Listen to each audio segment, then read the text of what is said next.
எந்தன் வாழ்க்கையின் அர்த்தம் சொல்ல பூக்களின் வண்ணம் கொண்டு பிறந்த மகளே என் மகளே. நான் வாழ்ந்தது கொஞ்சம் அந்த வாசத்தில் வந்துதித்து உயிரில் கலந்தா என் உயிரே.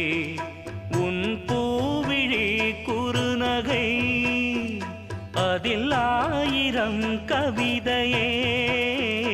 எந்தன் வாழ்க்கையின் அர்த்தம் சொல்ல பூக்களின் வண்ணம் கொண்டு பிறந்த மகளே என் மகளே.